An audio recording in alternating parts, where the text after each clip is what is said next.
Hello, students. I am really sorry that I couldn't be with you today. I wanted to hear all about your IEDs and how it went. Unfortunately, I went and got myself in an auto accident.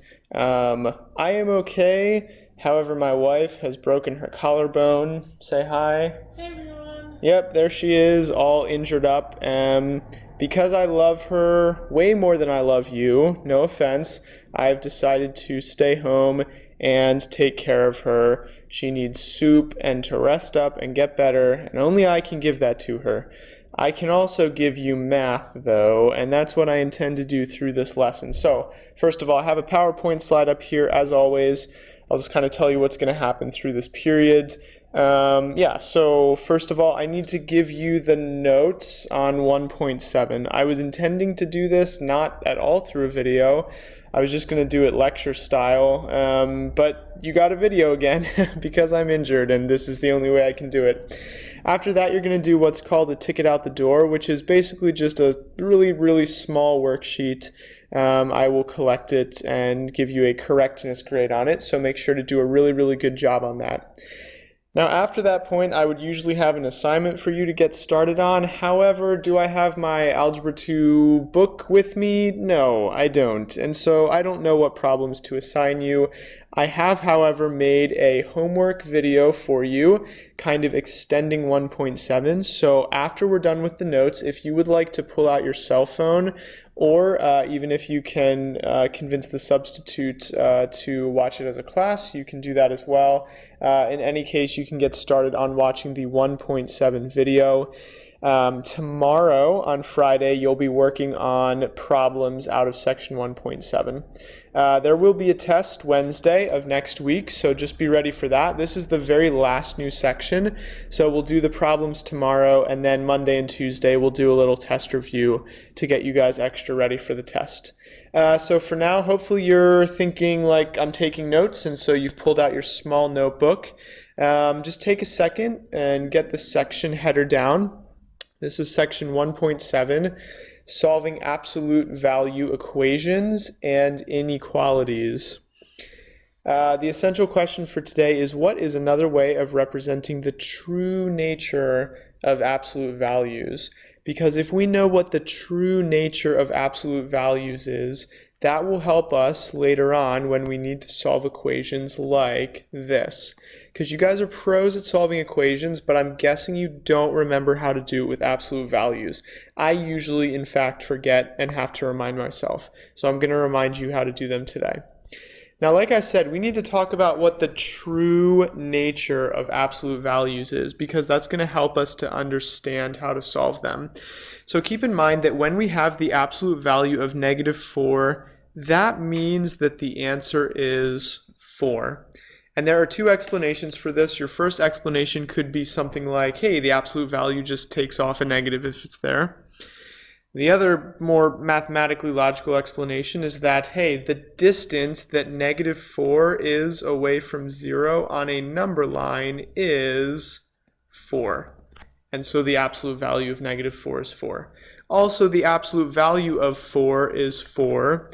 Because was there a negative to take off? No, so it just stays 4. Or the distance between 0 and 4 is just 4 units. So the absolute value of 4 is 4. But here's what's really going on with absolute values behind the scenes. How else could I get to 4 starting at -4? What's the absolute value doing mathematically to give me a 4? In other words, think about, what do I have to do to cancel the negative? Isn't it true that in order to cancel a negative from in front of the 4, instead of taking absolute values, I could just multiply it by -1? Wouldn't a negative -4 also send me over to 4? So this is what I like to call the true nature of absolute values. I like to think that the absolute value, the way that it's getting rid of the negative, is in fact just by adding another negative. Of course, when we are dealing with just a +4, how do I get from 4 to +4? Well, I'm already there. So it's kind of like the absolute values just don't even need to be there. because I'm just dropping them anyway. To get from 4 to 4, I don't need to do anything. It's easy. So let's take a look at what that means for equations, because we're going to use that true nature in order to solve the equation. You see, it could be that the stuff under the absolute value is positive. And remember, we said that if the answer was positive, it could just kind of be like the absolute value wasn't even there.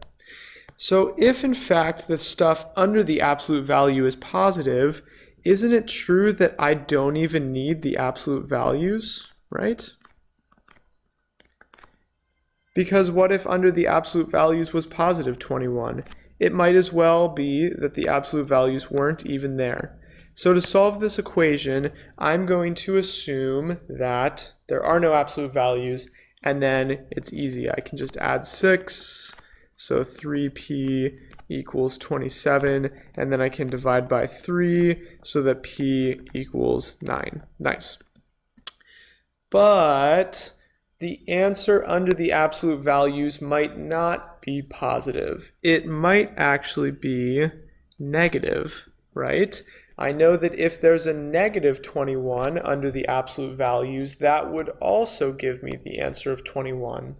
And remember, what we said about the true nature of absolute values was that if there's a negative under there, kind of the way the absolute value gets me to a positive is by adding another negative.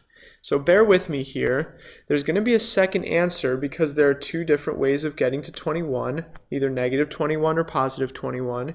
We took care of the positive over here.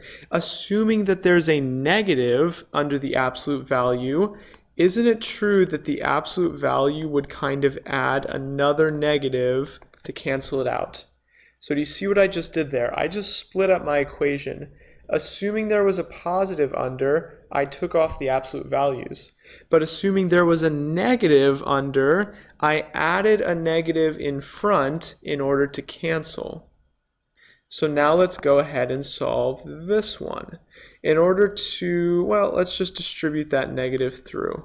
So I have negative 3p plus 6 equals 21.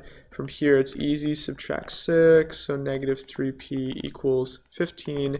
And then divide by negative 3 so that p equals negative 5.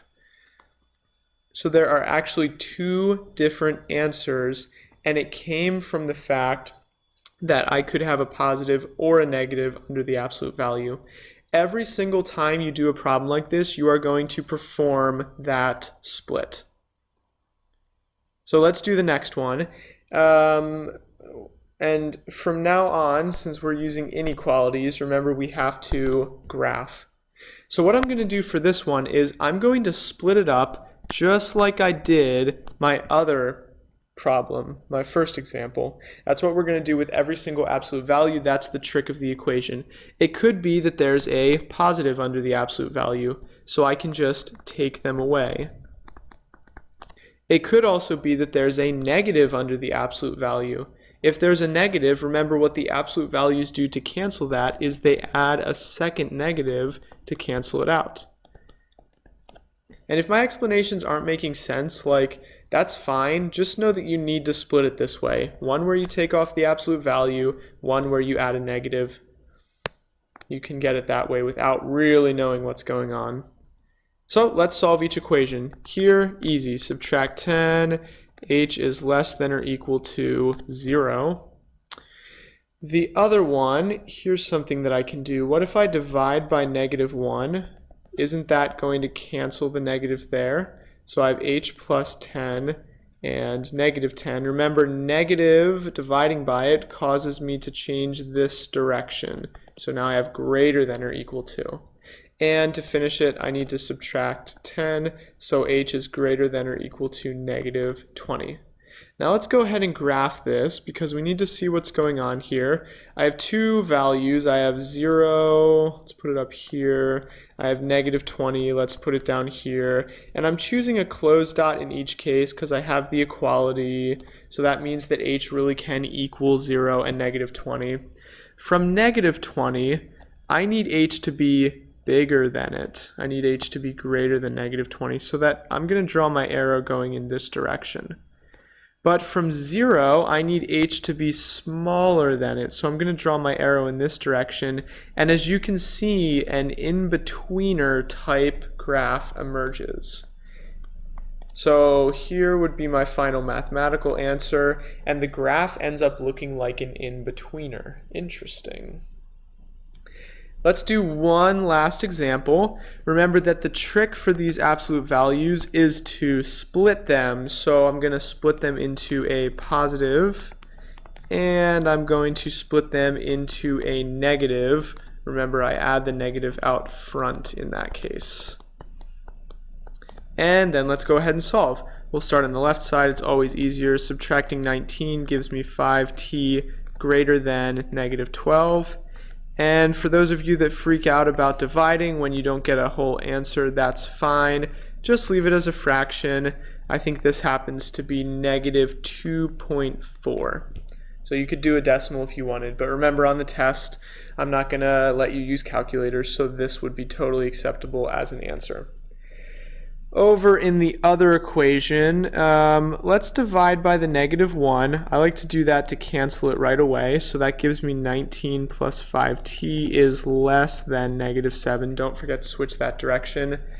Then I subtract 19. That gives me 5t less than negative 26. And then I divide by 5, so t is less than, again, you can leave it as negative 26 over 5. That happens to equal negative 5.2. All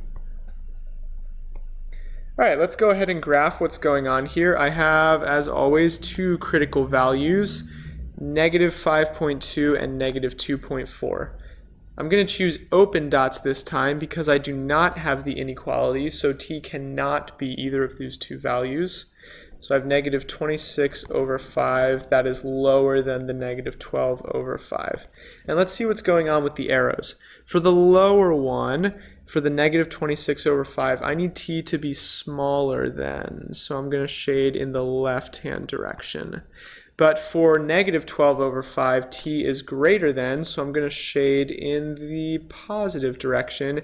And as you can see, we have a reverse situation of our above example. This guy was an in-betweener. This guy is like the opposite, where the in-between is the only area that's not shaded.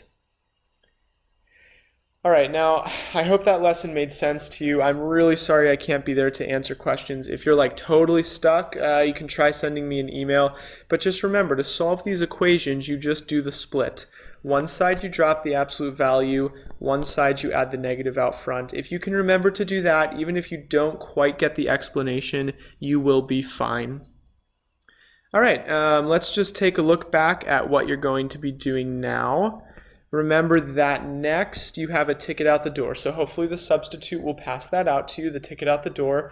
Remember, it's due at the end of class today.